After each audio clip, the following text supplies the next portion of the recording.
Hi, I'm Jonah, and this is a Learn to Play tutorial for O Tannenbaum. I love this song. It's a really sweet Christmas song. My dad used to sing this song a lot when I was a kid, and he'd sing it a lot in German, so I even know some of the words in German.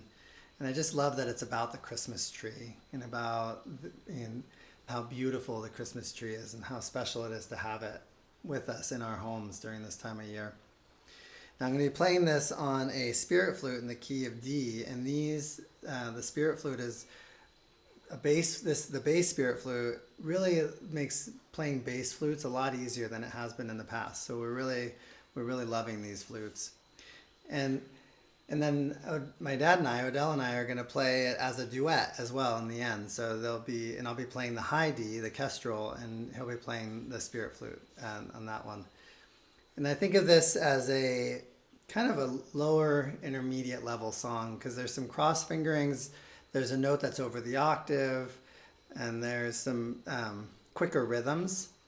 That said, I think that it's pretty doable for most people. Even a beginner that's been playing for a little bit can really pick this up. It just might take a little time to catch the notes. The dexterity of some of the notes might take a little more time.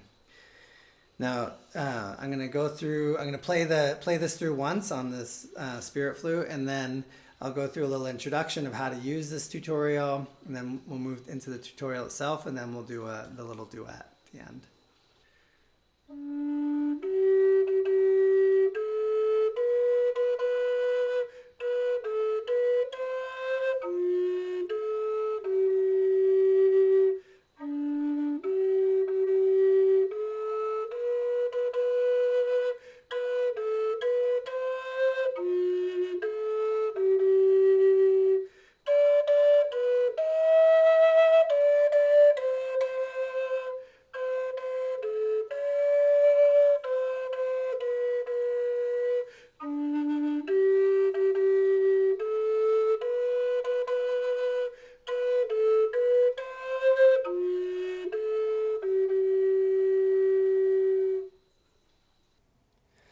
Now, the easiest way that I find to learn songs is to work through them phrase by phrase.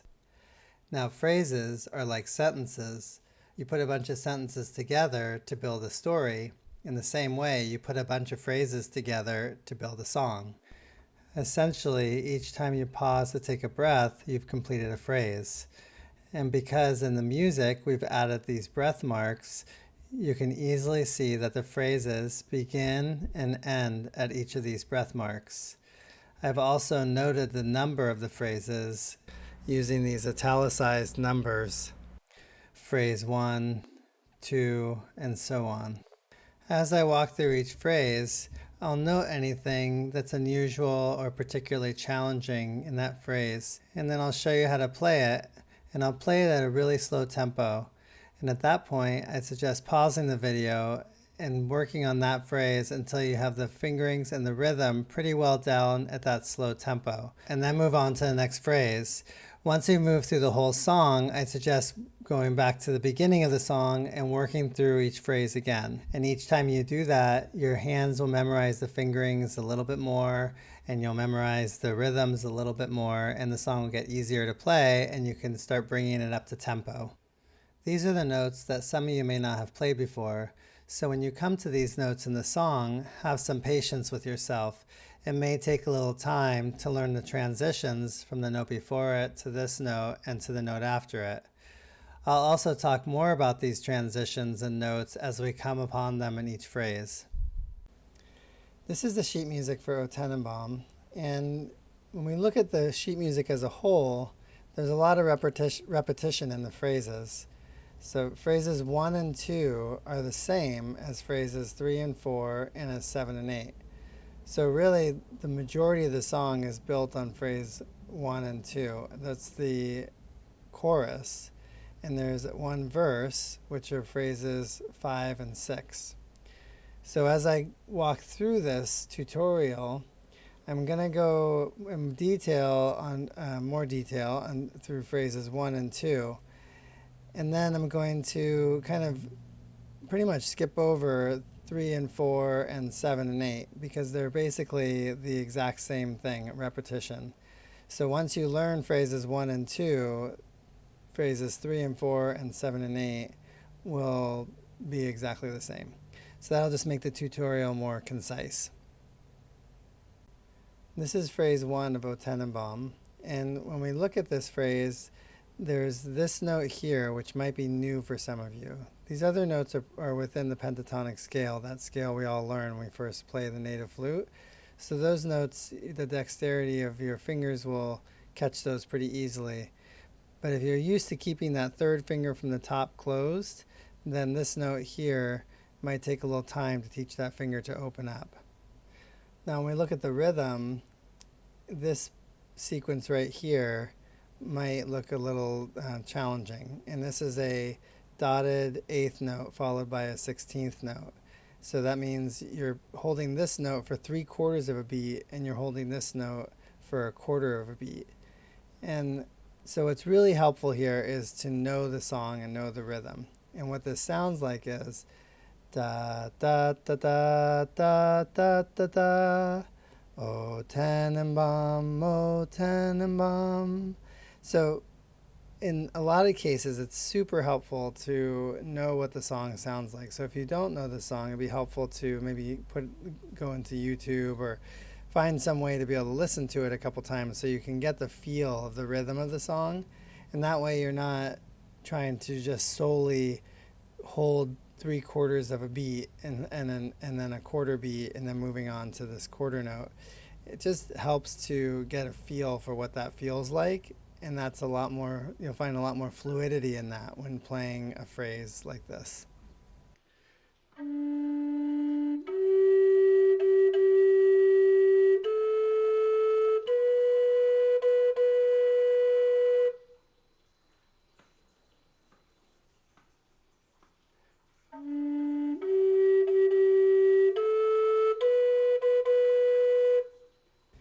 This is the second phrase of the song, and when we look at the notes in this phrase, again, we have this note that might be new for some of you.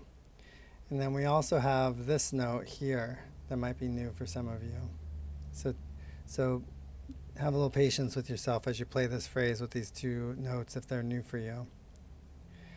Now, along with this new note here, there's also a cross fingering because we're coming off of this note and moving into this note. And so when this transition occurs, you're opening and closing fingers at the same time. So if you're new to cross fingering, give yourself a little time here. What I would suggest is without playing these notes, without playing the flute, just teach your fingers the dexterity of making that transition back and forth.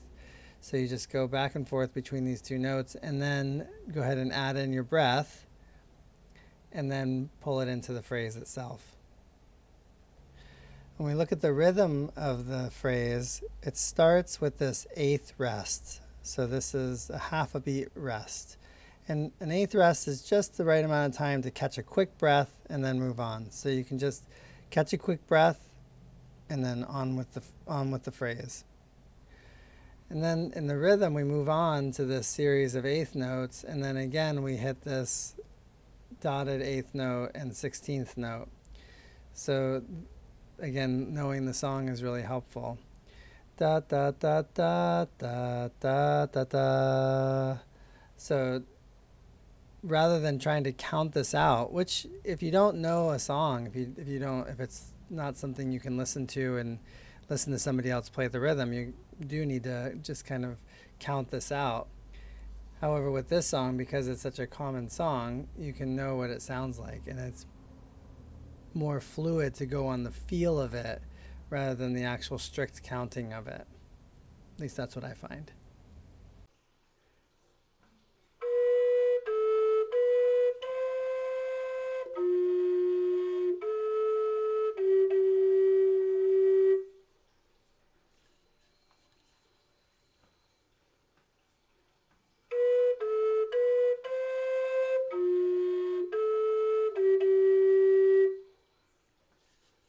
This is the third phrase. And again, like I said in the beginning of this section of the tutorial, phrases 3 and 4 are exactly the same as phrases 1 and 2. So phrase 3 is exactly the same as phrase 1. So all the things that I said about phrase 1 apply here.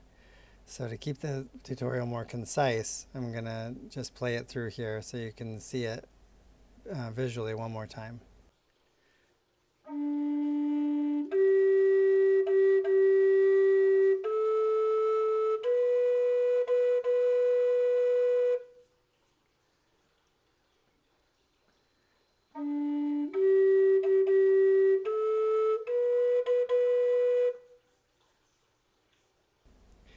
Phrase 4 is exactly the same as phrase 2. So again, all those same ideas apply here.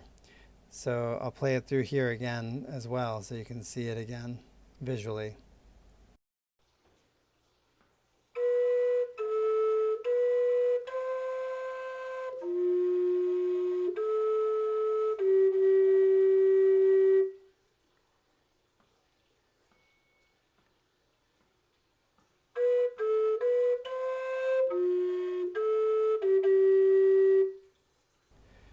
Here we are at phrase 5, and this is the verse. The other parts are the chorus, and this is the verse. So it's a little different than the other phrases that we've been playing. And I think that you'll find that the most challenging part of this phrase, and probably the most challenging part of the whole song, is this series of notes right here. Because of the cross fingering, going from this note to this note, and then this note goes over the octave.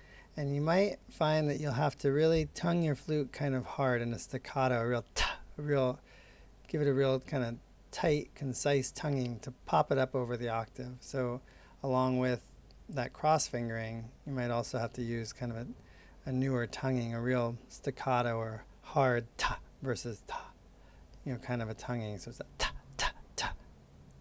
And it kind of pops the note, that pops the flute up into that higher register, into that higher note. And again, if you haven't played with cross fingerings, just start with teaching your fingers the dexterity of these cross fingerings. Just start by watching your fingers, hold your flute in front of you with your fingers on it and do these different notes, do these different patterns going from this note to this note and go back and forth, and then this note to this note, and just go back and forth, and then move through all three. And as your finger, the dexterity becomes more fluid, then add your breath in, not playing the phrase yet, and just playing through these notes, back and forth through these notes. And that'll also help with getting that tonguing down when you're transitioning to that note over the octave. And then start trying to put it into the phrase, and again at a really slow tempo, so that you can really think about each note before you hit it. And I think you'll find that you're able to teach your fingers the dexterity that way in kind of a slow step-by-step process. And looking at the rhythm, again, this phrase starts on an eighth rest, which is just enough time to catch a quick breath and then start into the phrase. And then we also have this dotted quarter note. And a dotted quarter note gets 1.5 beats. So you're gonna hold it for a little longer. These other notes are all eighth notes, so they get a half a beat. So you're going to hold this one for 1.5 beats, and then it moves back into the eighth notes. And again, knowing the song is going to really help here.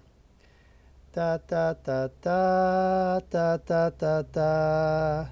So if you know the rhythm, like you know what the song sounds like, then you don't have to do so much counting on this one.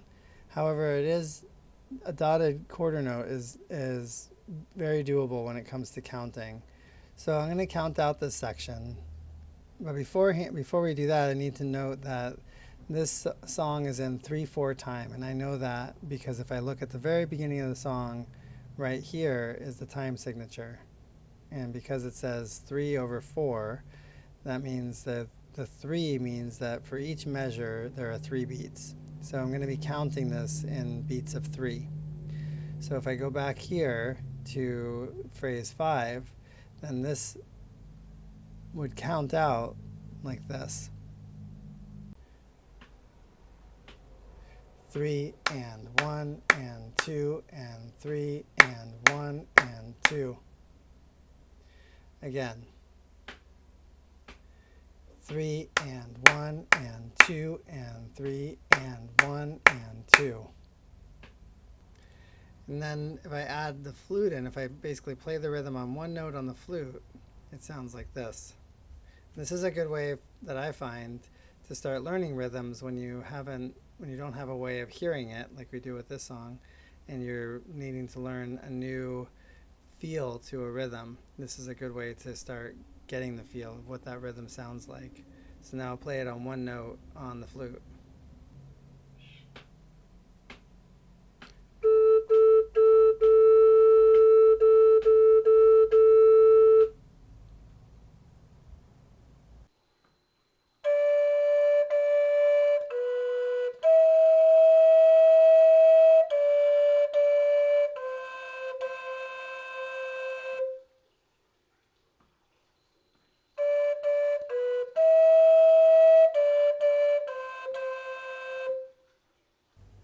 This is the sixth phrase in the second part of the verse here after phrase 5.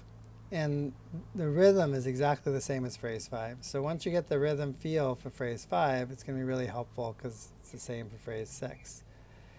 The fingering on this phrase is pretty straightforward as well. There is this note here, which might be new, the same note that might be new for some of you. So just noting that, transitioning into that, you might be conscious of your fingering there.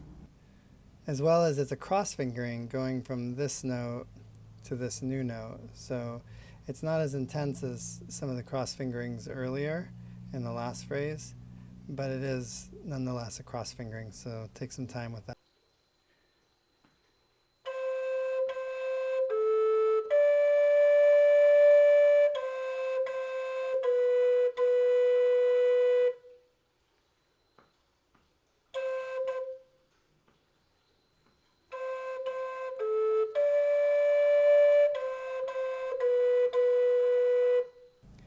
This is phrase 7, which is, again, the same as phrase 1. So I'm not going to go into detail here. But if you want to review those details, I'm going to put the time in here to go back to the beginning of phrase 1 so you can skip back to there easily in the video.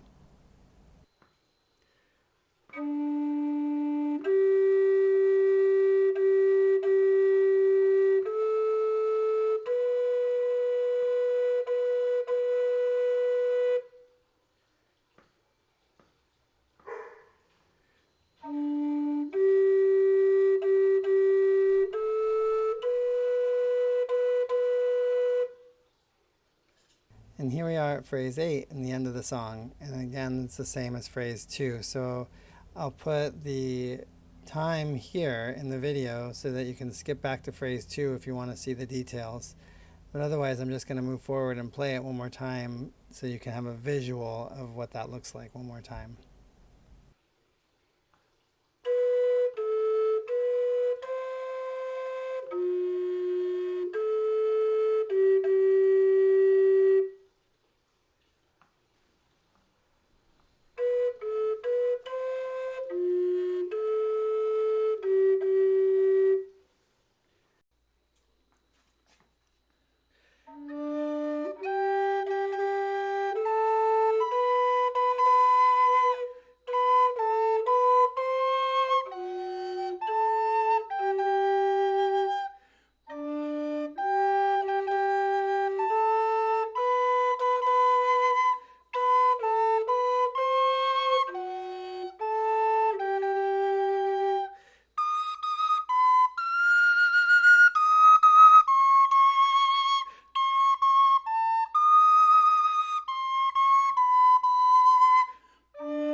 Yeah. All right.